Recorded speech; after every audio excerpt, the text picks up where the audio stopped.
What's up, guys? Duck here. We're about to do another episode of DucksCraft, live from our beautiful studio here in Florida. We're coming at you with 3 new stories. So before we begin, I'd just like to say we're a very new podcast. I'm doing something completely different than the gaming podcast stuff I would normally do. So if you guys could like the video and subscribe to get it pushed out there more and build a subscriber base so I can get more news out, more of these podcasts out, it'd be really helpful. So today's 3 stories, 2 of them about really serious court cases about death. A lot of drama, a lot of just negativity in a sense, and my opinions on them. And the third one, how we're going to end it, is about this girl in the UK who has a very questionable life goals. So, we're going to get right into it. But like I said before, we're just starting these podcasts. We're very new to this stuff. You can like, subscribe, and mean a lot. And it'd get me to feel more confident about coming out here doing these. I know I might mess up on a few words here. I'm getting the feel of things. Podcasting news articles are a lot harder than it seems. But let's get right into it. So, the first story I want to talk about, this one has been going on for a while now, and it finally reached a verdict. So, there's this guy named Daniel Penny. There's also another guy named Jordan Neely, something like that. And well, basically, what happened was Jordan got on a subway one day. And if you guys don't know, New York is a dangerous place. It's actually extremely dangerous. You can't really carry a gun there unless you're like an officer or you have a really strict, hard to get permit. And it's full of homeless people, and it's full of drug addicts, and it's full of crime. New York has this thing called the no bail law. And with the no bail law, you basically can get away with anything, sometimes even murder, and they'll literally just put you back out in the street the next day with no cash bail. And so they basically just arrest them, book them, and throw them back in the streets. They don't care if they're a nuisance to society, if they go back out and hurt people. New York is a terrible city. Most of the mayors need to be replaced there, and that whole city needs a reamp. Everyone that works for that city needs to be fired, and they need to put some proper people in there. And I hope Trump getting elected can fix that. But that's another rant for another day. So, Daniel went on a subway, and he noticed this crazy, drugged up homeless guy named Jordan was harassing everyone. Everyone was super scared. They felt like their life was in danger. They all testified in this case that it was. And even a lady was holding her child and using the child carrier to block Jordan from messing with them, from hurting them. And Jordan was feeling really messed up. He says he doesn't care about going to jail. He doesn't care about dying or who he hurts. He was very messed up on drugs. Instead of just sitting there taking it, Daniel decided to put Jordan in a headlock. And he held him down until the New York cops came and arrested this person for literally harassing and potentially life-threatening, hurting the people on the subway.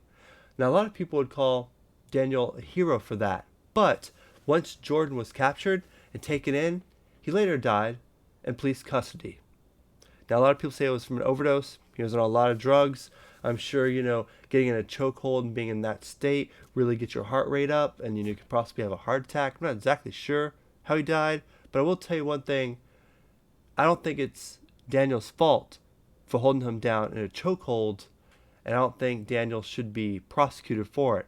But, he was. He went to trial many, many times. A lot of people absolutely couldn't stand this person. Even the judge was a bit biased, but they threw out the murder charge recently, and then the verdict from the people, they go on trial, the jury, decided that he was innocent, and he is a free man, finally, and I think that's the proper thing. That's what should have happened. But the thing about it is, there's a lot of racist people in New York, especially the terrorist organization group called Black Lives Matter. And a lot of people don't care what the jury said. They're going to go out their way to sue this man and to keep him in court even longer, to do anything possible to get Daniel in jail. Even Jordan's dad, the person that got murdered, is coming out saying that he's going to sue Daniel for this stuff. And the real thing that gets me, when this Jordan guy that died was in rehab, was in home, was stealing money, His dad was nowhere to be found. His dad didn't care to help him, to be there for him. Oh, but now that his son's name's in a big trial and he could potentially sue somebody, he's here wanting to be a father again. What a shocker. So basically, man, I feel really bad for this guy named Daniel. It sucks he had to go through this. He's a hero. He's literally a veteran hero. He's like, went to war for our country. And we have this guy here who they put this little picture. I'm a Michael Jackson impersonator. Yet no, you're a drug head. You're a loser. And honestly, I didn't want you to die, bro. But you shouldn't have been on the subway harassing people. You should have known better. Mental illness is such a big problem nowadays. And New York is such a rat hole, shit-infested, terrible place that it lets criminals go free. So thank you, Daniel. You're a true hero. I agree with that. But a lot of people don't. And a lot of people are going to fight this person. And it sucks. It's just like this, man. Someone is screaming, someone is going to die. That's what he was screaming on the subway and why he had to be held down. So a lot of these comments are completely right. And a lot of people are trying to donate to Daniel's GoFundMe page and make him a lot of money. Because I'll tell you, these lawyers in New York are not cheap. And honestly, it's a shitty situation all around. But I'm glad he was found innocent. But it seems like it's only just begun of all the drama that's going to unfold in this story. But that's pretty much my opinion about it. Let me know in the comment below. And we'll move on to the next story. So, continuing with the theme of lawlessness and all that terrible stuff, we're going to cover a story that has not left the news all week, and it has been absolutely a crazy story. Recently in New York, what a shocker, there was a CEO named Brian, who is a United Healthcare CEO, who has been murdered in broad daylight. There's literally video of the guy in a mask pulling out a gun and shooting this person dead.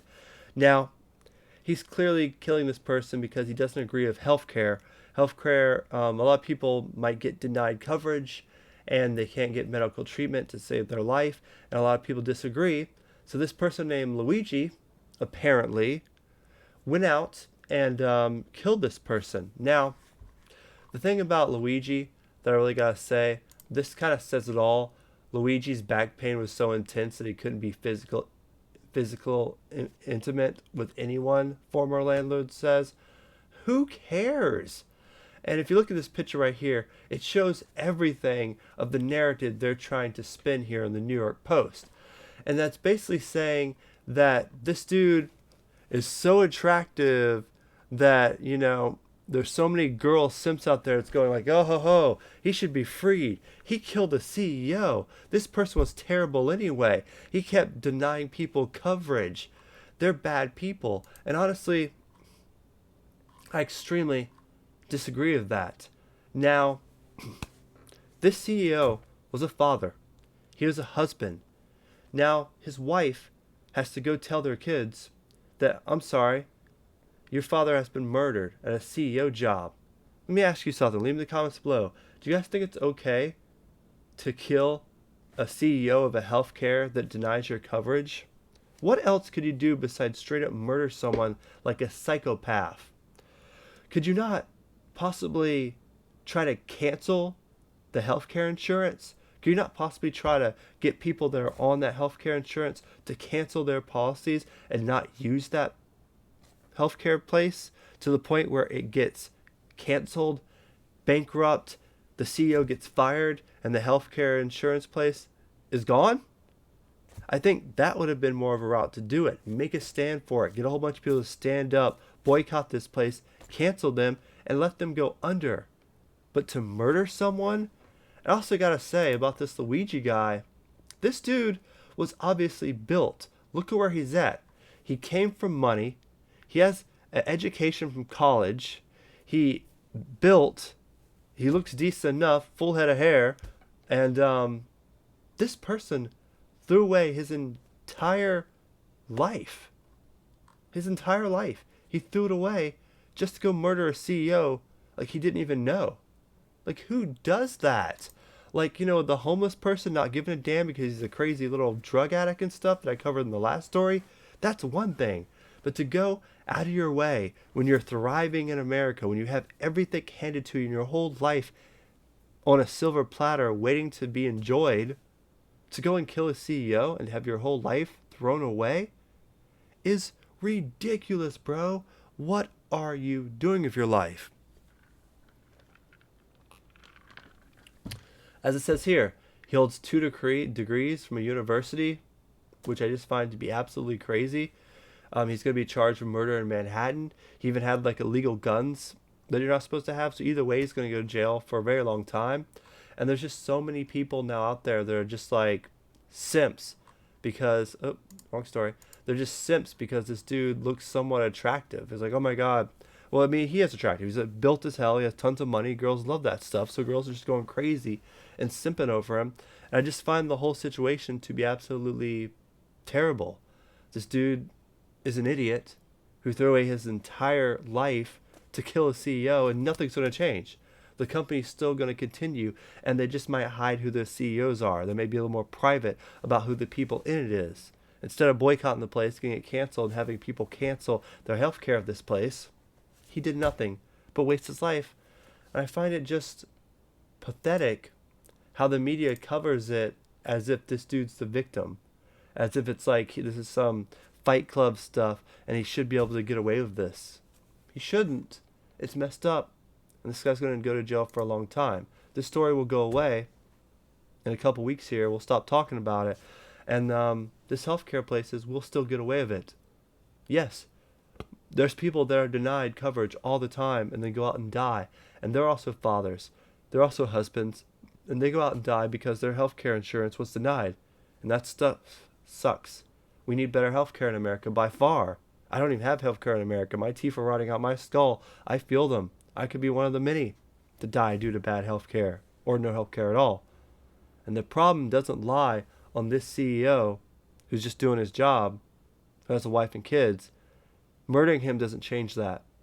Canceling these places, stop using them, and letting people know how they screwed you over and letting people know not to use those companies and having them go bankrupt and go under is the way to do it. But that's just my opinion. Maybe you feel differently. So let me know in the comments below what you think about this story. And we're moving on to this final story, which I find to be absolutely strange.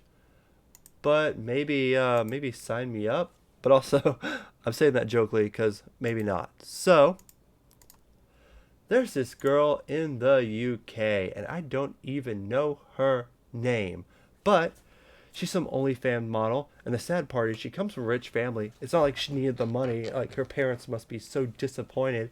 But she decided to be with, make sweet love, it's not even love, but have sex with 100 different guys in 24 hours. She wanted to, like, break a record. And now, after letting 100 guys mess with her, woman's in tears and full of regret.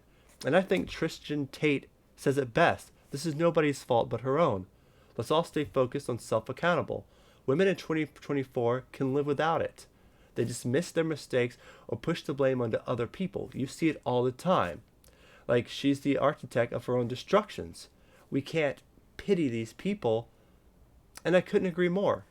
I could not agree more. If she wanted to go break this challenge and she wanted to go do this, well, that's on her. And for her to try to get some news and people to feel bad for her, I don't whatsoever. And the real sad part is there's a new casting call with this girl. It's not just 1,000 men in 24 hours. Like I said, she's from a wealthy family. Like, why would she need this? I don't know. But, ladies and gentlemen, are you guys looking for a job? There is a casting call in the UK. To apply, email your photo ID with a picture of you holding your ID to her stuff. This is part of a world record event at the start of the year in January 2025, where instead of 100, she wants to do 1,000 in 24 hours. 1,000 guys in 24 hours. There's something wrong with this person. There's something wrong with this lady. And she's over here crying about it, but yet she wants to do 1,000 men. Okay, imagine this. You sign up for this thing. And that's not even counting if she has any herpes, HIVs, any kind of sexual transmitted disease because she's nasty, being with a whole bunch of people. I really doubt there's a huge line at the STV clinic seeing if anyone has any STDs. But imagine being in the waiting room. So to do 1,000 in 24 hours, all those people probably need to be there. So say they're all in the waiting room, you're just standing there and you're like, oh, what's up, man? What are you here for? Oh, I'm here for the 5 minutes with this girl. Oh, me too, me too. What number you got here? Oh, so you have 524? Haha, I'm 400. I'm gonna go before you. Ha ha ha ha. Like, could you imagine being in the room full of all these people? They're about to have their 5 minutes with this very nasty person. Like, I just think people are literally insane nowadays. And women will do anything for attention. And it's really a huge rat race. People like this girl, places like Instagram, places like OnlyFans have caused a huge loneliness epidemic in men. It is now harder than ever to get a wife, to get a girlfriend even. And most men will be lonely, not dating anyone. And over 50% of them won't even have kids. They won't even have sex before they're 30. Like, I'm so thankful I even had my kids, because I'll tell you, I doubt I'll ever date again. And it's just been an absolutely terrible time for this. And places like OnlyFans and Instagrams aren't making it better. And even more importantly, the people that do this stuff, the people that pay for her OnlyFans is the problem. There's this OnlyFans model named Sophie Rain, and she reportedly made like over $10+ million, which I should cover it, but I'll just say it here, because people paid her on her OnlyFans. And it's ridiculous. It's ridiculous that men are so lonely. They'll pay millions upon millions of dollars collectively to these borderline prostitutes to just have 5 minutes with them or to show their breast off. And if these men would stop paying these women, if these men would stop glorifying all this stuff on Instagram and on Twitter and all this stuff, if they would quit this stuff, these girls would have to go back to normal jobs.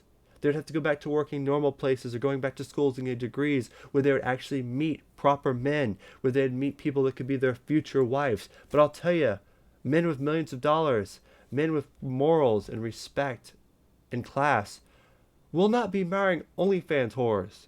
Only like super old people on their deathbed care about these people. And honestly, I think in the end, yeah, it's going to suck for men, and a lot of men will kill themselves and commit suicide because of this. But also, a lot of girls will regret it. A lot of girls will do this into their 30s. They'll finally stop and stop becoming relevant when the simps move on to younger girls. And they'll be like, okay, it's time for me to move on. Try to find a husband. Some of them will marry their simps. But I think a lot of the majority of them will be left there in their 30s being crazy cat ladies that no one wants because they were OnlyFans girls. But yeah, that story about this girl having 100 guys in 24 hours and wanting to do 1,000 is insane. Maybe we'll cover it again later on whenever she actually attempts to do the 1,000 guys. Are you guys signing up? Do you guys want that 5 minutes? Are you guys that lonely? Use a condom, bro. So that's it for another exciting episode of DucksCraft. If you made it this far in the video, thank you so much, because we went on some rants there. If you disagree with anything I say, let me know in the comments below. We're going to split this video into 3 separate parts and post it along with this full video. So don't forget to like and subscribe here on DucksCraft. These podcasts are very difficult. It's hard pulling up the news. It's hard rambling for 20 minutes without making a huge mistake where you have to stop. And so I appreciate you guys for coming and watching. And I'd love to get the subscriber base up, but it might take some time. Hopefully we can get to more, but getting to at least the 2nd podcast is a big start. Some people don't make it past their 5th one, and I hope we can too. I'm gonna eat some breakfast. I've been Duck. This has been our amazing studio here in Florida. Thank you guys for joining us for another episode of DucksCraft. Stay safe, believe in yourself, have some confidence. Hope this helped. Talk to you guys later. Peace.